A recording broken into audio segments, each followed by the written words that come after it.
people see the content, the speeches, the meetings, the opportunities taken, but what they don't see is that I was scared every single time. I was terrified. But what separates those of us from the rest is that we act anyway, despite the fear. And so here we're going to be addressing the misconception that people may have, which is, oh, this guy is fearless. He doesn't have insecurities. He doesn't doubt himself. Because if you see the way he behaves, you would think that these things are true about him. But they're not true. You know, I can be insecure. I can doubt myself. I do have those moments of doubt. Um, First and foremost, what is up, you guys? Sage here, CEO and founder of Legacy Africa. And yeah, today we're going to be delving into this topic. You know, I want to address the misconception because I feel that it's very important to demystify the success, because I think that's the biggest thing that has helped me. The biggest thing that has helped me thus far has been doing just that, like demystifying success. You know, so that it is no longer something that is beyond reach. It is no longer something that is beyond my capacity, beyond my capability. And so the way that demystifying success has worked for me, it is by just taking the action, just doing it anyway, doing it before you're ready. So when I walked into the buildings I wasn't supposed to be in, knocked on the doors, shook the hands with important people, made offers, pitched, asked for meetings, posted the content, stepped onto stage, I was scared every single time. And a perfect example is there was a moment in time quite recently, and the footage should be coming out as soon as they give me that. Um, I made a speech at a graduation, and I were 2 hours notice. I got the text at 5 a.m. Graduation was at 8. You know, if you factor in travel time, this, that, the third, um, you know, travel time, getting prepared, all that good stuff. Um, you'll realize that there wasn't much time at all to prepare or rehearse. There wasn't time to rehearse. And so from my perspective, it would have been very easy for me, like very easy and reasonable for me to say, no, I can't do this. I don't have the time to prepare. But rather took the opportunity, grabbed it with both hands, showed up there, and received an ovation. I think by the end of it, when they had retold the story of yeah, no, actually, this guy, 5 a.m., this, that, third, something closer to a standing ovation, you know? And the whole time I was dreading. The whole time I thought that, man, I'm ill. You know, the thing we talk about the most is preparation. Proper preparation prevents poor performance, this, that, third. And in moments like that, the reason why you take them anyway is because you get to realize that sometimes the moment itself is the preparation. Sometimes the preparation has been your life thus far leading up to that moment.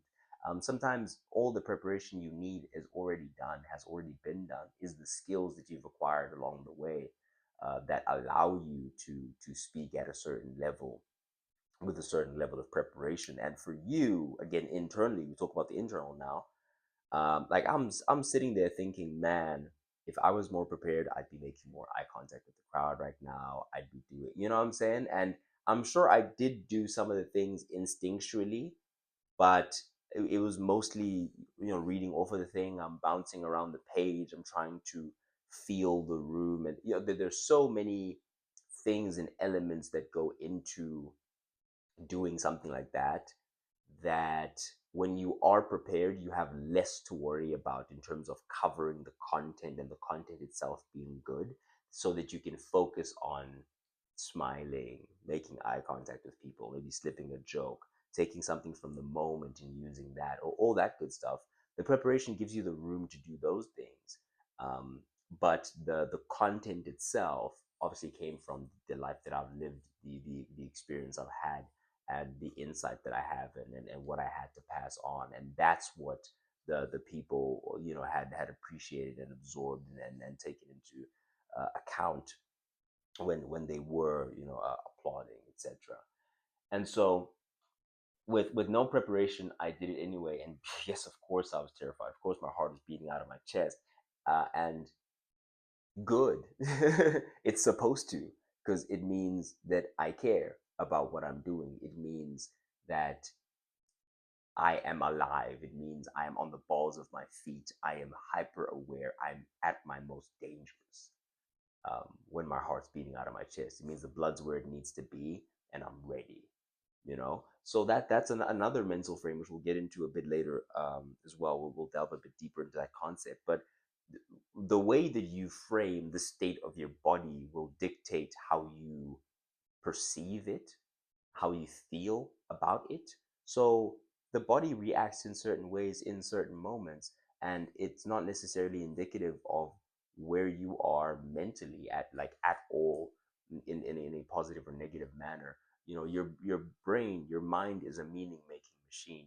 And so whatever meaning you choose to ascribe to whatever is going on with your body is what it is what it will be effectively.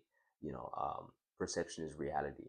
um, and so, taking that into consideration as well, something that again helps you grab on to those moments when they do come, and make the most of them. And so a lot of people think that confidence comes first, then action, but in my experience it's the opposite. The action comes first.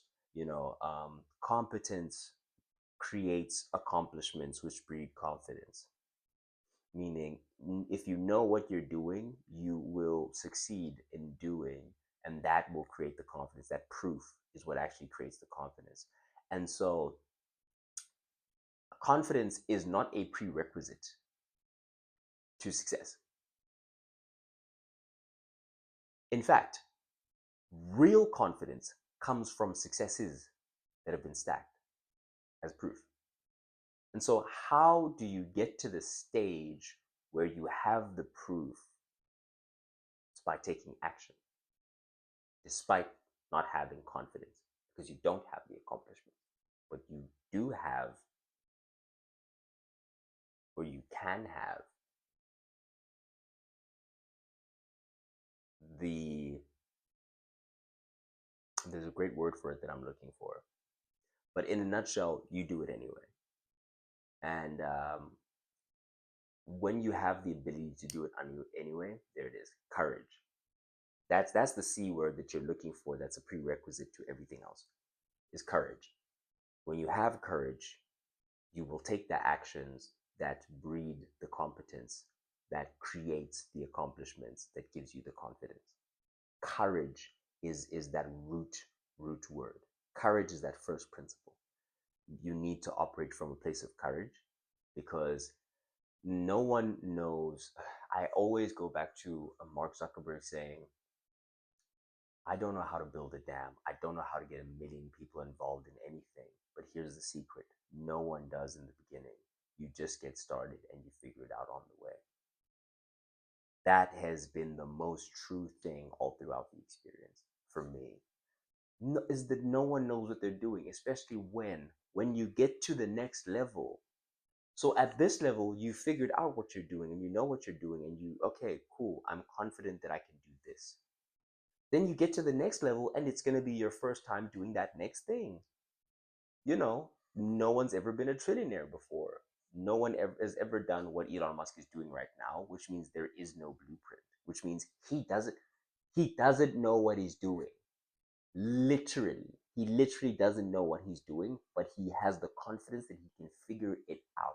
And so, knowing, that's the ultimate superpower. If you don't leave with anything from this video, you can literally leave right now with just this thing. Knowing you can figure it out is the superpower, because if you know you can figure it out, you will, like I have, put yourself in the situations, like knock on the door and just thug it out. Like before you came here, you know what I'm saying, whether it was an Uber ride, a taxi ride, a train, a plane, whatever, on the way here you kind of gave yourself a little pre-rehearsal speech of like, hey, no, I'm probably gonna say this, they say this, I'll say that. You kind of mentally prepare a little bit. But when you get in there, guess what? None of that comes into play.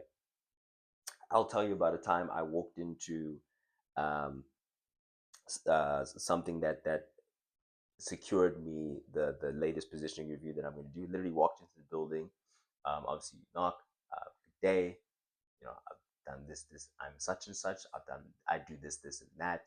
I've done it with so and so and so and so. I'd like to do it for you guys. Here's why I would like to do it for you guys. I actually know so and so who is in this department. It's like, oh, so and so. Yeah, they're actually, boom, they come in, and then I'm talking to them like, oh, uh, I was ready. Oh, so and so. Good day. My name is such and such. I've done this, and that. Love to do it with you guys as well. Um, you know, kwacha kwaklima, and so on and so forth. And then they were like, yeah, no, totally. Yeah, we should sit down next week. Then time I have a whole thing prepared where we're gonna talk about this. We're gonna talk about the pros and cons and the benefit. But I've made an offer that people just can't refuse, and so they immediately accept without any evaluation of like, you know what I'm saying? Like yeah, because I get. I'll tell you about some of my insecurities. I get insecure about the fact that I'm self-taught. I'm self-taught, and everything that I have, everything that I am, I've built myself. And so I know that the work itself speaks for itself. I know that what I do speaks for itself, and you can't deny the work. But I fear that I may be denied in some moments because of the route that I haven't taken by certain individuals who only believe in that certain route. I've found that not to be true at all. How would I know that if I never took the chances, met the people, took the meetings, knocked on the door, shook the hands, made the offer? I wouldn't know. I would just be sitting in rooms like this all by myself in front of a camera, theorizing.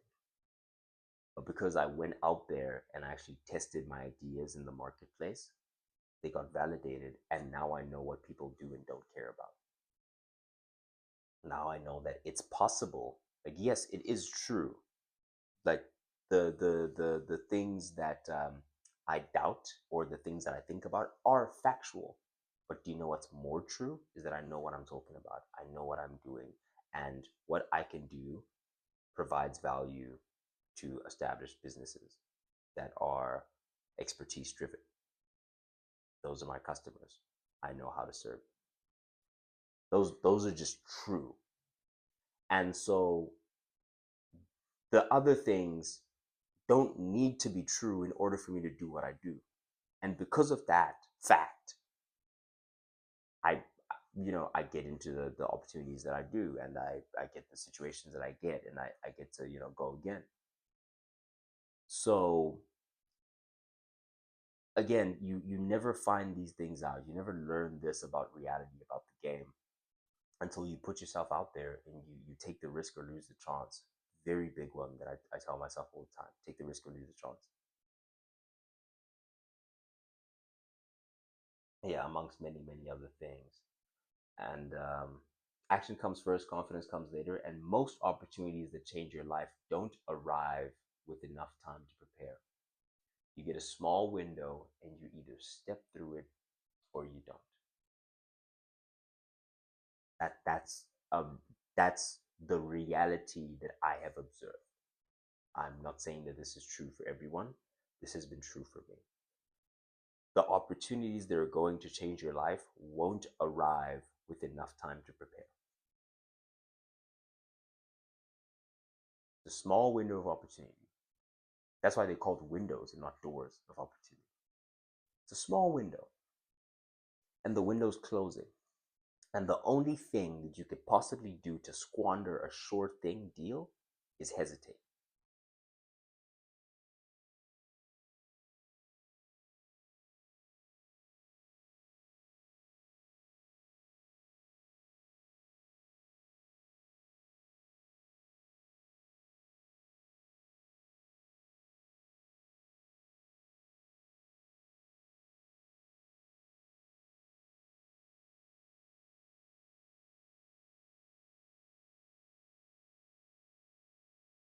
if you can force your heart and nerve and sinew to serve you long after they are gone, and so hold on when there's nothing left in you but the will which says to them, hold on. From the my, my yeah, definitely my favorite poem, "If" by Rudyard Kipling.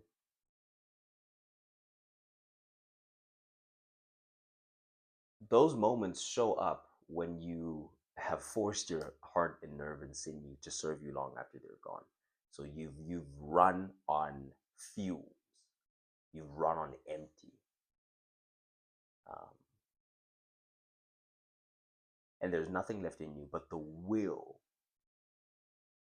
willpower, which says to those parts of yourself, hold on. Like there's nothing left that's keeping you going except inkani. Indoni inkani? Inkani is stubbornness, but you're just too damn stubborn to give up. You're too stubborn to quit. I'll tell you something that Alex and Layla have echoed in the past couple of days in terms of the content that I've seen is the market doesn't put you out of business. You put you out of business. Like, and I've seen this across so many different channels by so many different credible individuals. There's nothing that can stop you, like, especially a service-based business. A service-based business can be collapsed down to the initial person who does the service. So it cannot be destroyed, only downsized. If you as the entrepreneur never give up. And so for me, especially in my initial stages, what has gotten me from zero to here is the concept of I cannot lose if I do not quit. And so whatever it takes for me not to quit, I really Morgan Freeman. I just saw a video where they had asked him like, "Yo, how did you know you were gonna do it?" Or because he succeeded very late on in his career is when he became Morgan Freeman, and he said, "Well, I decided that I was either gonna succeed or die, and so if you listen." And he said something literally, I'm paraphrasing a little bit, but literally something to the effect of, listen, you can take the advice if you want to. You cannot take the advice. Completely up to you. For me, I literally told myself. So it's like, okay, now do you want it?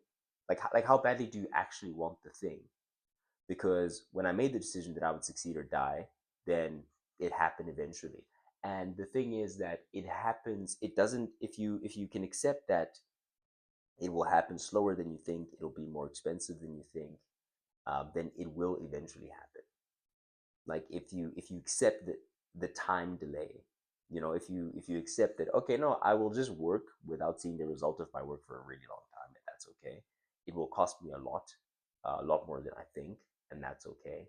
um, and then understand that when it rains it will pour. It will rain, it happens not at all and then all at once, and understand that if you do not quit, you literally cannot lose. It's just time. It's just a matter of time. And if you can get yourself to the state where you will either die or succeed, then you will succeed, or you'll die and it won't matter anyway. It's like, you'll die and you won't care whether you succeeded or not, because you lived your life in the pursuit of what you wanted. Or you could live a life that's not the life that you want.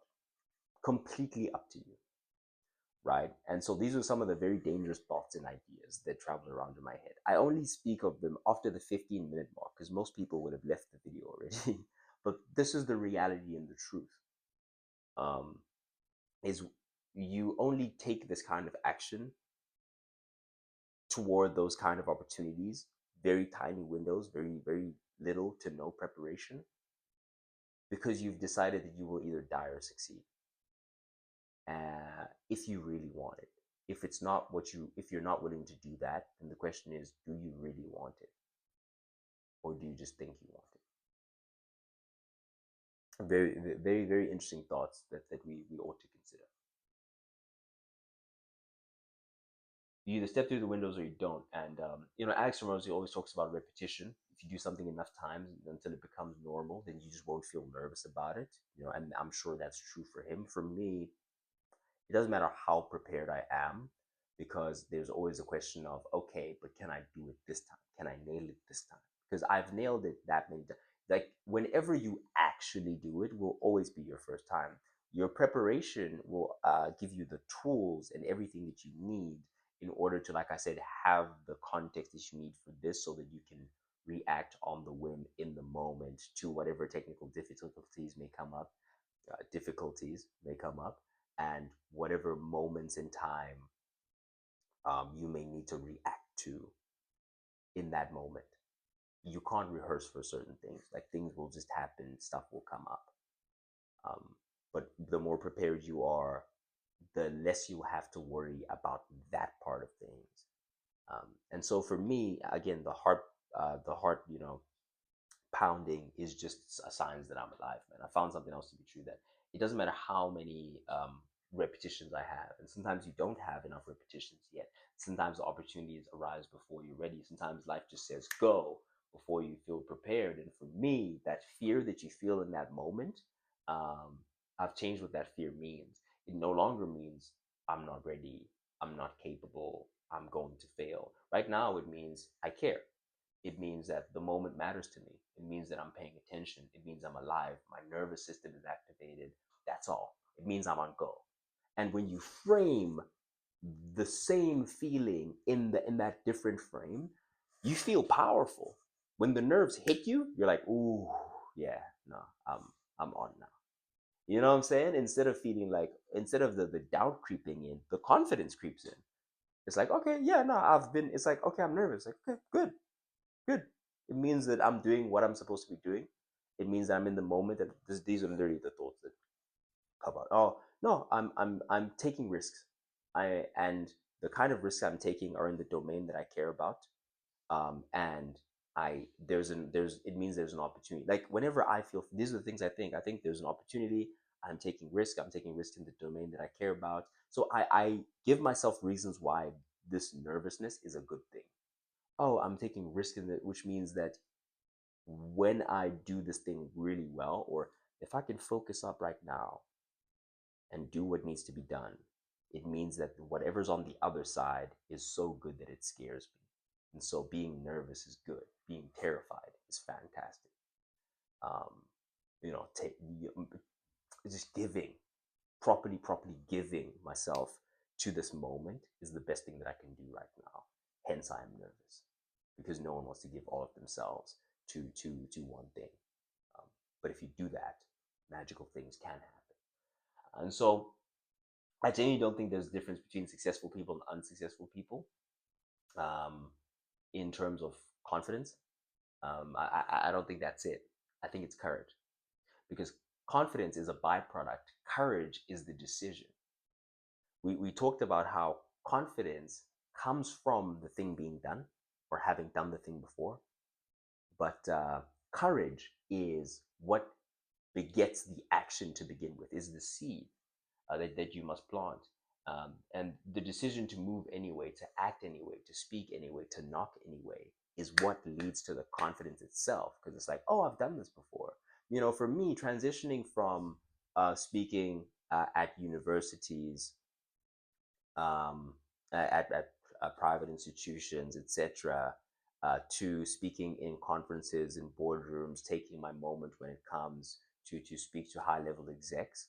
The transition from this to that wasn't that jarring for me, because that was a perfect practice ground for here, because some of the same principles apply. It's the same but different. It's like, oh, okay, I can still door knock. I can still knock, walk into the reception, ask for so and so, ask for, but instead of asking for a role, I'll ask for an individual. I will speak familiarity. I will speak. You know what I'm saying? And it's the tiny tweaks that you make. But I know how the game works, because I've played the game before.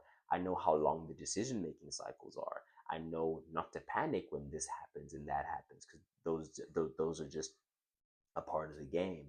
And I know what it takes in terms of how much I need to overload the pipeline in order to get a pop, and how quickly my urgency needs to be in the micro in order for the macro to happen within a decent timeline.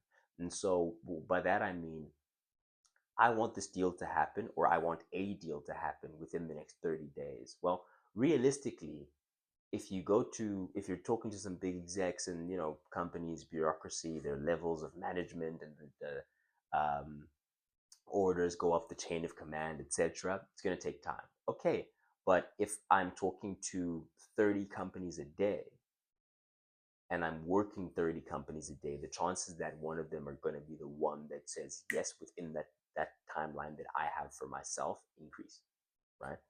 Okay. And so the more variety I have in the kind of company that I'm going for within my niche, um, the more shots on goal I'm taking, the higher the likelihood that I'm going to score. You just turn things into a mathematical equation, really. And again, if you do the math, you realize that I cannot lose if I do not quit. If I do not quit and I work my butt off, I literally mathematically cannot lose, because I can do what I say I can do, and what I say I can do is valuable for the people that I'm pitching it to. And so if the right person were to hear this at the right time for them to want to buy, they will. That's a fact of life. A fact. What I am doing is valuable. Yes, yes. Has it been validated by the market? Yes, yes. Which means if what I have was in front of the right person at the right time, who had, correct timing, the buying power, the ability to make the decision, and they know, and I was able to inform them what this was, and they're in a similar position or the same position as someone else who had already validated that this is something that they needed, would they make the purchasing decision? The answer is yes. And so when I hear no, I get excited, because that's one less person for me to consider or want to talk to, or that's one more person who knows I exist, who knows my thing exists, knows what it is. They just weren't ready to buy right now, and that's okay. Glad they know that I exist, and I get excited because I am not a no, I'm one yes away. And so when I get one more no deeper, I can maybe figure out why they said no and tweak whatever it is that is the reason they said no. But it's an opportunity, it's feedback from the marketplace, versus a nothing is nothing. A no is feedback. And so to finish it off, because I think my mic is either shut off already or is going to shut off. Big line. Most opportunities don't go to the most confident person. They go to the person who's willing to be uncomfortable the longest. The people you admire aren't fearless. They just stopped waiting for fear to disappear. And I've spoken on stages, I've built businesses, I've secured opportunities, I've created content that is reaching hundreds of thousands of people. And through almost all of it, every single second, every single time, I was scared. The difference wasn't confidence, the difference was simple. I did it anyway. So if you take nothing else from this video, do it anyway. If you did in fact enjoy the video, please do hit that subscribe button. If you're a marketer in Port Elizabeth, or doing a marketing related discipline, photography, videography, graphic design, Legacy Africa, links in the description. I have been Sage, standing on business. Signing off.